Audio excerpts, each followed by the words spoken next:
Ya, ini review pemakaian Vespa Matic selama 10 tahun. Nah, 10 tahun memakai Vespa Matic lebih banyak masalah daripada Vespa klasik ya, karena saya pakai Vespa klasik juga. Lebih banyak ini permasalahannya, lebih sering mogok yang ini daripada Vespa klasik. Nah, tapi emang paling enak buat harian pakainya ini, karena kalau Vespa klasik sayang parkir di mall, parkir di kantor. Nah, kalau ini parkir di mana aja enak, lecet-lecet nggak apa-apa lah. Kalau Vespa plastik sayang. Nah, ini sebenarnya udah 11 tahun indennya setahun, jadi makanya cuma 10 tahun. Nah, ini 10 tahun gua pakai jadi kayak gini doang, udah caur. Nah, ini review yang pertama, asik, dari kepala dulu. Nah, kepala ini reflektor dari mika dari reflektor ini sudah pernah ganti. Kenapa diganti? Karena pecah karena bohlamnya itu bawaannya masih panas banget, jadi harus diganti lah. Kalau punya kalian masih bening ya, masih bagus, masih mulus, lebih baik diganti ke bohlam yang LED ya, sebelum mika reflektornya ini menguning dan gampang pecah ya. Ini udah ganti baru, kayak kisaran harganya sekitar gopek lah kalau nggak salah ya, udah 2 tahun lalu. Ini pakai lampu LED jadi masih lumayan bening. Ini dari kepala, dari reflektor. Terus balik lagi ke speedometer. Speedometer ini sudah mati, sudah berkali-kali ganti kabel.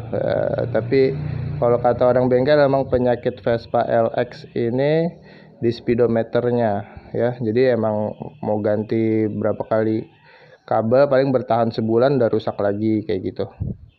Nah, ini kilometernya udah mati dari ya bisa 6 tahun lalu, atau udah lama deh mati nih odometernya ya.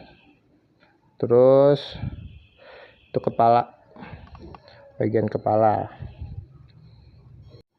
Nah, ini terus hand grip udah ganti Kitacho, tahu Kitacho KW, harganya 9.000. Tuh udah hancur, enak nih, empuk. 9.000 perak ya. Tuh, ini enak banget. Terus apa ya, udah gitu aja. Jadi 10 tahun ini tidak memodifikasi, cuma ganti yang rusak dan perlu diganti ya. Yang Vespa untuk harian, PR-nya masih banyak, shock breaker, speedometer, oh ya, karet sasis juga. Ini Vespa Geol, karet sasis harus diganti kayak gitu. Jadi ya selama 10 tahun pemakaian ini kayak gini.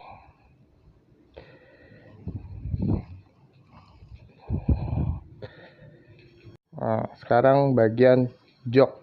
Nah, jok ini udah tepos, udah 10 tahun. Ini udah pada ngeletek kulitnya, udah busanya udah gepeng banget untuk jok. Terus kondisi engselnya ini udah pada karatan, udah mau keropos ya. Padahal pemakaiannya wajar, cukup dicuci, dilap, tapi tetap begini ya. Emang kualitas besinya kurang bagus ya. Untuk ya masih awet lah, cuma busanya udah tepos, udah mati, tidak senyaman dulu. Nah, sekarang untuk kaki-kaki. Nah, kaki-kaki sok depannya udah mati, udah nggak begitu main ya. sekali injek langsung sekali dinaikin langsung turun. Nah terus kalau kampas rem depan udah berkali-kali ganti pakai yang merek Dan Motor ya, itu lebih murah daripada Vespa, Piaggio atau yang merek bawaannya, pakai yang Dan Motor. Ban pakai Zeneos lumayan empuk. Terus untuk yang belakang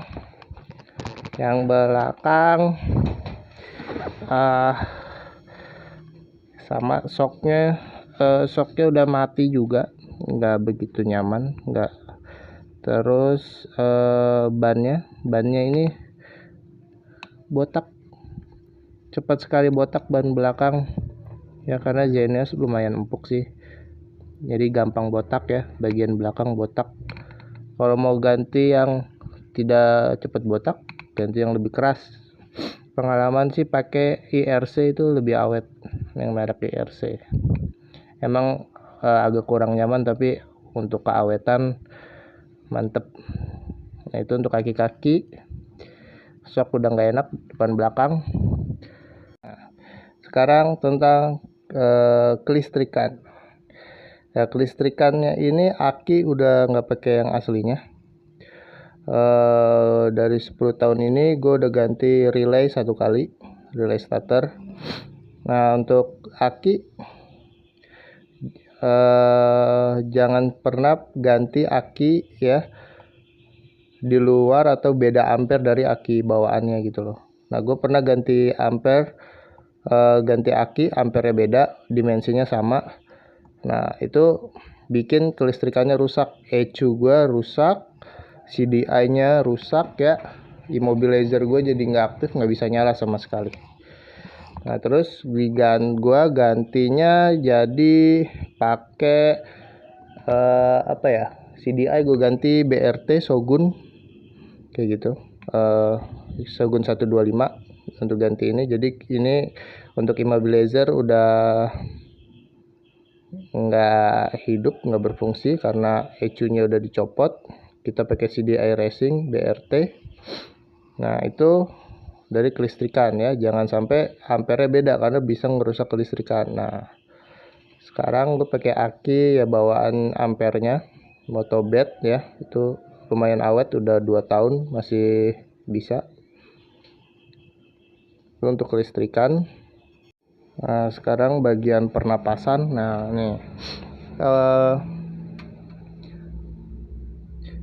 karburator bawaannya udah gue ganti pakai karburator NSR Honda ya, atau PE24 ukurannya. Nah terus ini open filter, terus hawa ke mesin juga, ini hawa ke mesin langsung ke open filter juga kayak gini ya. Jadi semuanya open filter. Emang agak bahaya kalau hujan atau nyuci, jadi harus agak disarungin, tapi kalau hujan sih aman. Terus ini gue udah nggak pakai filter karburator ya. Kopong nih di atas CVT udah kopong, udah kosong tuh, langsung kelihatan dinamo starter, nggak ada filter di sini. Jadi semuanya open filter, hanya ditutup saringan gitu.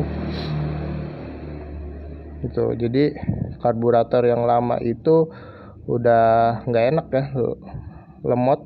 Nah ini ganti yang baru, lumayan enak tarikannya, enteng kayak naik motor Matic Honda ya. Nah itu dari sisi pernapasan. Nah sekarang selanjutnya CVT.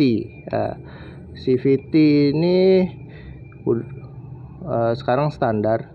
Tadinya sempat ganti Kawahara, kampas ganda Kawahara, terus mangkoknya. Nah itu bikin suaranya nggak cocok sama gua, agak kasar. Nah balik lagi ke normal. Jadi dalam 10 tahun ini udah ganti kampas ganda atau kampas kopling 2 kali gitu ya. Nah ini yang keduanya balik lagi ke ganti kampas yang bawaannya dia yang standar. Nah untuk roller biasanya pakai Vario 150 atau pakai Kawahara kadang-kadang. Terus belt sekarang lagi pakai belt merek Gates ya, Powerlink tuh. Itu bisa juga pernah pakai Suzuki Skywave atau Suzuki Spin, itu sama beltnya kalau mau lebih murah. Tapi yang Powerlink ini awet ya, udah 2 tahun nggak ganti-ganti. Nah ini seperti itu. Terus apa lagi ya,